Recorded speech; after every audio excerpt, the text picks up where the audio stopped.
Welcome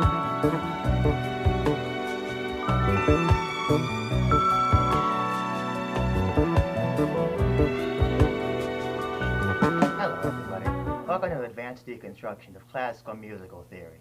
I'm Marvin Rubown, and I'll be your host for today. Today's topic is the keys of classical music. Now, unbeknownst to many, even some of the more experienced musicians in today's scene, many of the classical musicians didn't actually compose in some of the more traditional keys, such as A, or G, or E minor. Many of them composed in what is called advanced notation, which I'm going to be telling you about today. For example, take a listen to this piece from contemporary composer Johann Sebastian Bach.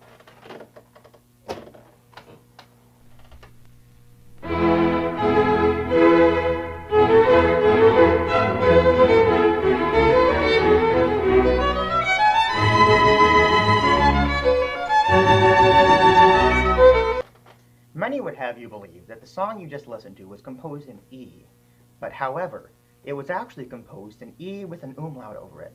Now, an umlaut is a small little character used in the German language to denote a certain sound, more of an E or an U noise as opposed to an L or an U. But that begs the question, what differentiates E with an umlaut over regular E?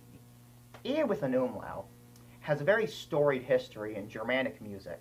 The first documented use of umlaut notation dates back to 1437, when classical composer Dimblo Scrimblot released his traditional piece, which roughly translates to The Ballad of the Porridge Maiden. Now, The Ballad of the Porridge Maiden has a very long and storied history in and of itself, but that's not what we're here to talk about today. Now, having known the history of this notation, what actually differentiates it from the standard E notation?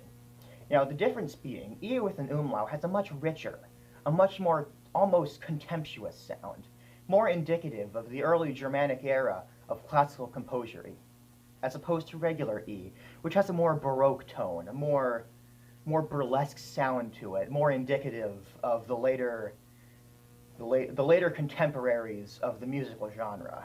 Thank you for tuning in to this week's episode of Marvin's Musical Rubdown. Please tune in next week for our riveting special on the quarter note, Fact or Fiction. Thank you for watching, and have a good night.